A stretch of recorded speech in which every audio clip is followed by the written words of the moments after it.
중동의 전략적 분위기 속에서 주목할 만한 시점들이 나타나기 시작하며 이란에 대한 미국의 군사작전 개시 가능성에 대한 의문이 제기되고 있습니다. 그러나 현재의 모든 분석은 여전히 평가와 추측의 수준에 머물러 있다는 점을 강조해야 합니다. 워싱턴의 권력 구조 내에서 최종 결정을 내릴 수 있는 유일한 인물은 도널드 트럼프 대통령이며 모든 움직임은 그의 계산, 전략, 그리고 안보 보좌관들로부터 받는 권고에 달려 있습니다. 관측자들은 그 보좌관 그룹에 속해 있지 않으므로 어떤 시나리오도 절대적인 확신을 가지고 단언할 수 없습니다.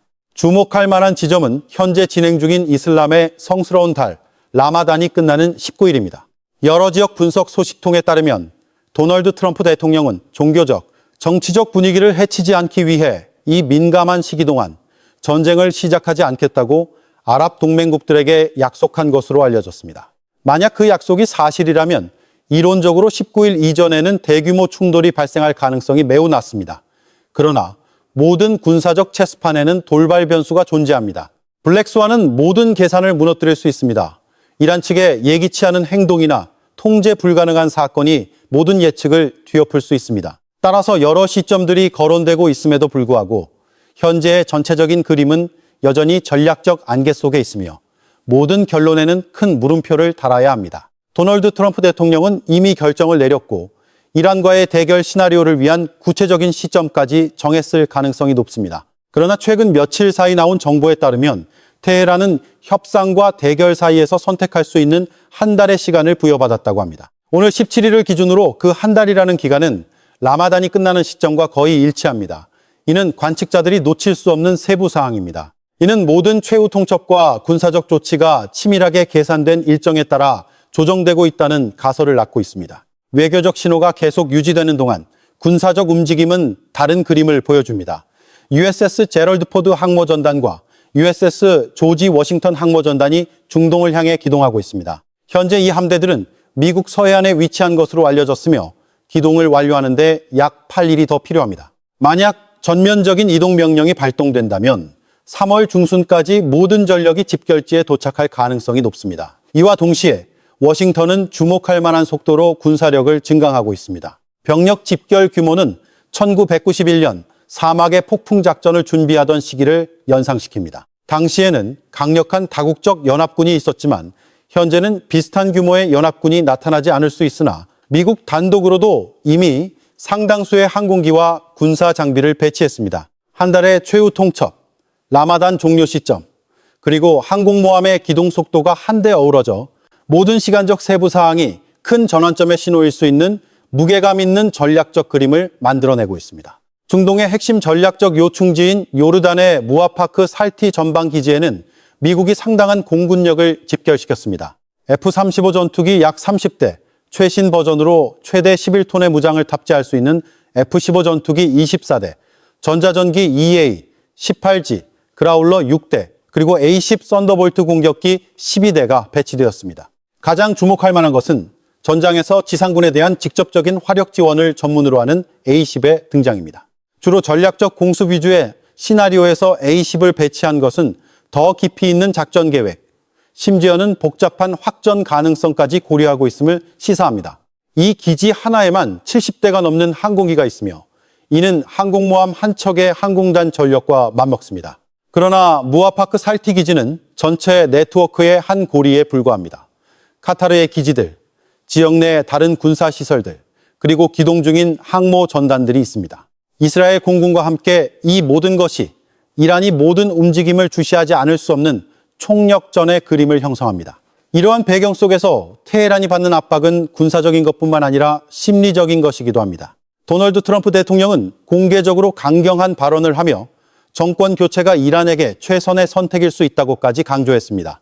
이 메시지는 거의 해석이 필요 없을 정도로 명확합니다. 이에 맞서 이란은 전 세계 석유 무역의 전략적 요충지인 호르무즈 해협을 통제하는 것을 목표로 군사훈련을 실시했습니다. 이곳은 세계의 에너지 동맥이며 이란이 협상 테이블에 올릴 수 있는 거의 유일한 핵심 카드입니다. 호르무즈가 방정식에 포함되면 이 대결은 더 이상 양자 간의 문제가 아니라 전 세계 석유 시장과 글로벌 경제에 직접적인 영향을 미칠 수 있습니다. 최근 훈련에서 이란 혁명수비대 해군은 고속정을 이용한 모기떼 함대 전술을 선보였으며 해군 사령관이 직접 참관하는 가운데 해상에서 동시에 미사일을 발사했습니다. 이는 단순한 통상적인 훈련이 아니라 억지력을 과시하는 메시지입니다.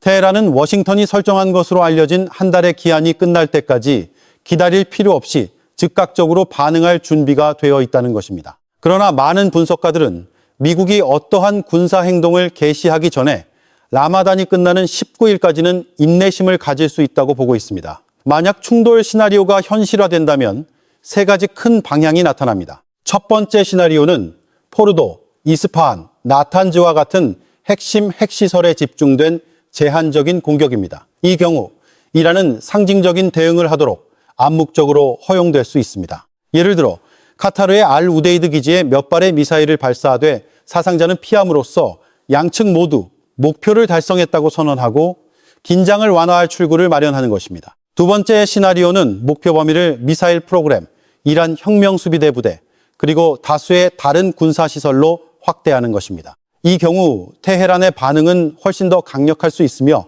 이스라엘을 공격하여 텔아비브를 직접 전쟁의 소용돌이로 끌어들여 지역을 통제, 불가능한 확전의 순환으로 밀어넣을 가능성을 포함합니다. 세 번째 시나리오는 정권 교체를 목표로 하는 최대치의 선택지입니다. 이는 단순히 군사적 타격뿐만 아니라 이란의 권력 균형을 전면적으로 재구성하는 것이므로 가장 위험 부담이 큰 선택이 될 것입니다. 이란 내부에서는 대규모 체포와 비밀 처형에 대한 정보에도 불구하고 시위가 다시 확산될 조짐을 보이고 있다고 합니다. 인터넷 통제가 완화될 조짐을 보이자 일부 정보가 외부로 새어나오기 시작했고, 이는 국가가 외부로부터의 군사적 대결 위기에 직면한 상황에서 정치적 압박을 가중시키고 있습니다. 다시 세계 에너지의 최고 전략적 요충지인 호르무즈 해협으로 돌아가 보겠습니다. 이 국제 해상 항로를 봉쇄하려는 어떠한 시도도 국제법상 명백한 전쟁 명분, 즉 카수스 벨리로 간주될 수 있습니다. 후티 반군에 의해 일시적으로 방해를 받았지만 상선들이 아프리카를 우회할 수 있었던 바브엘 만데브 해협과는 달리 호르무즈는 현실적인 대체 경로가 거의 존재하지 않습니다. 걸프만 석유의 대부분은 이 좁은 해협을 통과하는 유조선으로 운송됩니다. 주요 항로에서 단 몇 척의 배만 침몰해도 전 세계 석유 시장에 미치는 충격은 즉시 확산될 것이며 지역을 넘어선 경제적 파급 효과를 초래할 것입니다. 이러한 상황에서 이란은 긴장 완화나 협상 준비의 신호를 보내는 대신 힘을 과시하는 군사훈련을 조직했습니다. 이러한 움직임은 테헤란이 양보보다는 억지 메시지를 보내는 것을 선택했음을 보여주며 특히 호르무즈가 마지막 전략 카드로 여겨지는 상황에서는 더욱 그렇습니다. 다른 전선에서는 아바스 아라크치이란 외무장관이 제네바를 방문했습니다.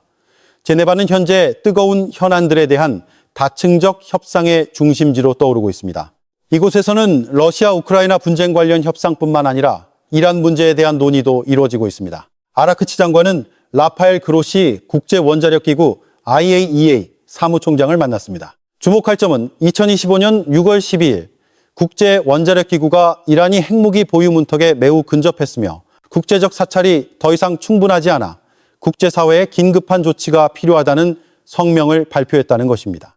이 성명은 직접적으로 전쟁을 촉발하지는 않지만 이스라엘 단독 혹은 이스라엘 미국 연합의 어떠한 군사작전에 대해서도 상당한 법적 근거와 국제적 정당성을 제공합니다. 법적, 군사적, 에너지적 요소가 호르무즈와 제네바에서 함께 모이면서 전략적 체스판은 극도로 민감한 단계에 접어들었습니다. 제네바에서 아바스 아라크치이란 외무장관은 우리는 공정한 합의를 지향하며 협상 테이블에 오르지 않을 것은 위협에 대한 항복이다라고 분명히 선언했습니다. 이 발언은 형식적으로는 선의를 표명하는 것처럼 보이지만 실제로는 전략적 역설이 존재합니다. 한편에서는 합의를 원한다고 선언하면서 다른 한편에서는 국제법상 명백한 전쟁 명분으로 간주될 수 있는 호르무즈 해협 봉쇄 훈련을 벌이는 것입니다. 두 개의 상반된 신호가 동시에 나타날 때 세계에 보내는 메시지는 화해가 아니라 억지와 한계 시험이 됩니다. 군사적 논리에 따르면 진정한 목표가 합의 도달이라면 긴장 고조의 위험을 증가시키는 행동은 보통 자제됩니다.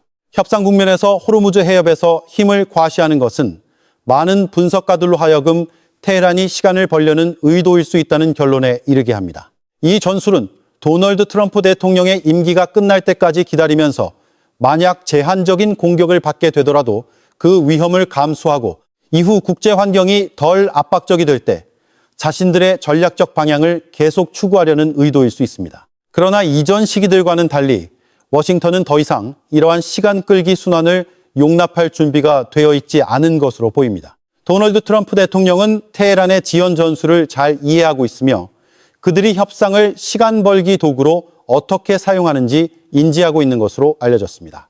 지난 6월에 언급되었던 교훈은 경고 메시지로 간주됩니다. 만약 현재의 징후들이 계속된다면 이란 측이 위협에 대한 항복은 결코 협상 테이블에 오를 수 없다고 단언하는 상황에서 두 번째 교훈이 나타날 가능성을 배제할 수 없습니다. 이는 실질적인 양보의 여지가 없다는 것을 의미합니다. 이러한 배경 속에서 대화는 양측 모두가 자신의 핵심 입장을 조정할 준비가 되어 있을 때만 의미가 있기 때문에 충돌을 피할 가능성은 점점 좁아지고 있습니다. 예루살렘에서는 최고위급에서 전략적 메시지가 발신되었습니다. 이스라엘 총리가 국가 안보 우선순위를 정하는 자리로 여겨지는 주요 유대인 단체 지도자 연례회의에서 베냐민 네타냐후 총리는 이란 문제에 대해 강경한 입장을 밝혔습니다. 그의 발언 내용은 이스라엘이 어설픈 합의를 받아들이지 않을 것임을 보여줍니다. 그는 미국과 이란 간의 어떤 합의도 핵 프로그램 제한에 그쳐서는 안 되며 테헤란의 핵 인프라를 완전히 제거해야 한다고 주장했습니다. 베냐민 네타냐후 총리의 말을 인용하면 저는 이란과의 어떤 합의에 대해서도 제 회의적인 시각을 숨기지 않습니다. 왜냐하면 이란은 단 한 가지, 그러나 만약 합의가 이루어진다면 그것은 이스라엘의 안보뿐만 아니라 세계의 안보를 위해서도 중요한 요소들을 포함해야 합니다. 구체적으로 그는 원심 분리기를 포함한 모든 핵 인프라의 해체를 요구했으며 이는 이슬람 공화국 영토 내에서의 우라늄 농축 능력을 완전히 종식시키는 것을 의미합니다. 동시에 미사일 사거리는 이스라엘에 도달할 수 없도록 300km 이하로 제한돼야 하며 지역 내 무장단체에 대한 모든 지원 활동은 완전히 중단돼야 한다고 요구했습니다. 주목할 점은 이것이 바로 미국 측이 이전에 제시했고 테헤란이 전면 거부했던 조건들이라는 것입니다. 이러한 상황에서 베냐민 네타냐후 총리가 도널드 트럼프 대통령의 방향과 반대되는 발언을 하기는 매우 어렵습니다. 최근 두 지도자 간의 방문에서는 공개적으로 발표되기 전에 각 전략적 메시지에 대한 상세한 논의와 합의가 포함되었을 가능성이 높습니다. 만약 그렇다면 예루살렘에서의 발언은 단순히 이스라엘의 독자적인 견해가 아니라 이란에 대한 이스라엘, 미국 연합 압박 구조의 일부입니다. 예루살렘의 강경한 발언은 동시에 도널드 트럼프 대통령에게 전략적 공간을 만들어줍니다. 워싱턴은 제시된 조건들이 이스라엘의 안보 요구이며 미국과 동맹국들은 단지 지역 안정을 보장하기 위해 협력하고 있을 뿐이라고 주장할 수 있습니다. 이러한 접근 방식은 백악관이 정치적, 외교적으로 주도권을 유지하는 데 도움이 됩니다. 한편 이란 측에서는 주목할 만한 변화가 나타났습니다. 테헤란은 잠재적인 동맹을 찾은 것처럼 보입니다. 사실 이란은 대리 세력을 제외하고는 지역 내에 실질적인 군사 동맹이 거의 없습니다. 러시아는 중동에서의 제한적인 주둔으로 인해 직접적인 지원이 어려울 가능성이 높고 중국은 개입할 만큼 강력한 군사력을 이 지역에 보유하고 있지 않습니다. 그런데 갑자기 탈레반이 전쟁이 발발할 경우 이란을 지원할 준비가 돼 있다고 선언했습니다. 이란은 아프가니스탄과 국경을 맞대고 있으며 과거 양측 간에 산발적인 충돌이 있었습니다. 그러나 탈레반 대표의 성명은 매우 신중하게 표현되었습니다. 이는 이란 국민과의 연대를 표명하는 것이지 참전이나 자동적인 미국과의 대결을 의미하는 것은 아니라는 것입니다.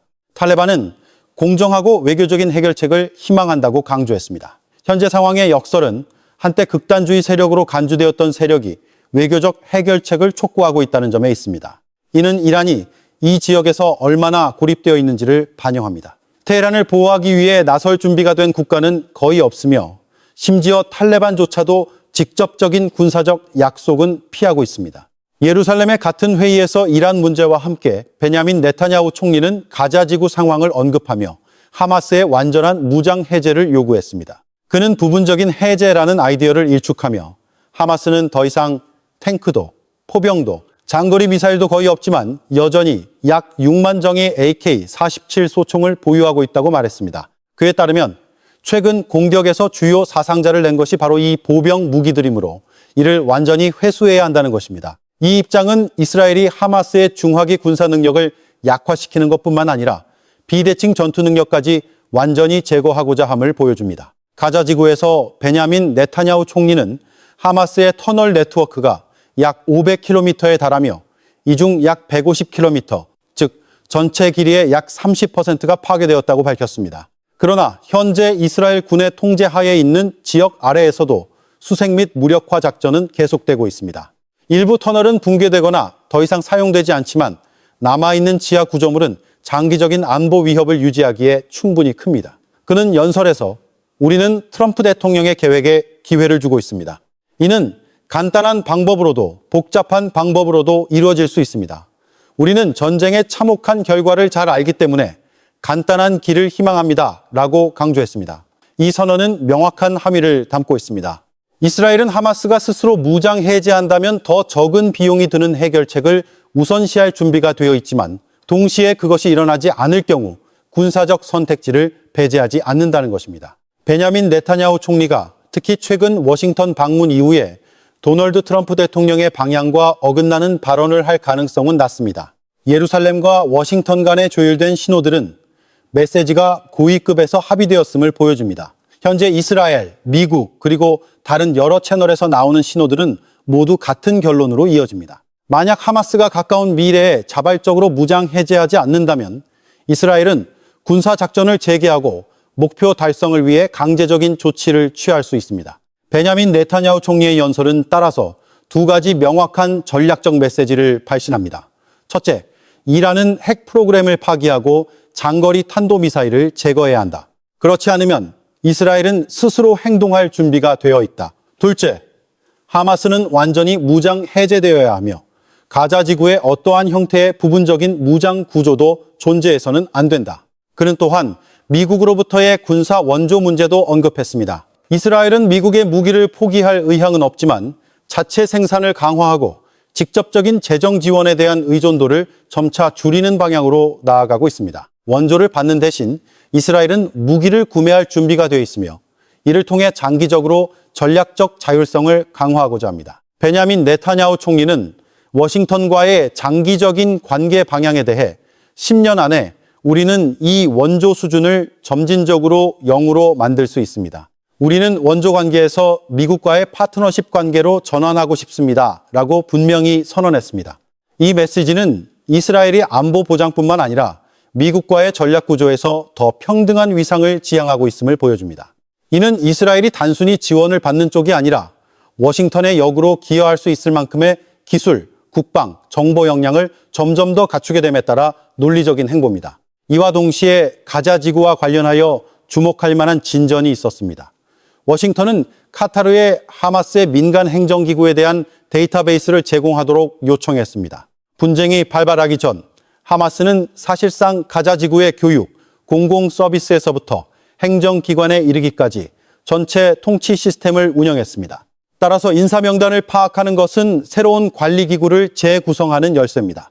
이 요청의 배후에 있는 이유는 전략적입니다. 하마스는 가자 지구에 설립될 예정인 관리위원회나 기술관료정부와 같은 새로운 권력 구조에 자신들의 사람들을 심으려 하고 있는 것으로 알려졌습니다. 공개적인 지도자 자리를 차지하는 대신 부관, 보좌관 또는 고문 역할을 맡겨 그림자 속에서 통제 메커니즘을 만들 수 있습니다. 이 모델은 공식적으로 모습을 드러내지 않으면서 영향력을 유지할 수 있게 해줍니다. 하마스의 내부 구조를 가장 잘 파악할 수 있는 국가들 중에서 카타르는 과거 자금 지원 및 중재 역할을 했기 때문에 가장 중요한 정보원으로 간주됩니다. 터키도 어느 정도 데이터를 가지고 있을 수 있지만 상세함의 수준은 도와만 못할 가능성이 높습니다. 하마스는 새로운 관리 구조에 인사 명단을 넘기는 것을 거부했으며 기술관료 정부 측은 이 데이터를 사용하여 조직과 직접적인 관련이 있는 개인들을 걸러내는 선별 과정을 진행하고자 합니다. 하마스의 요구에 따르면 무장대원 1만 명을 포함한 약 4만 명이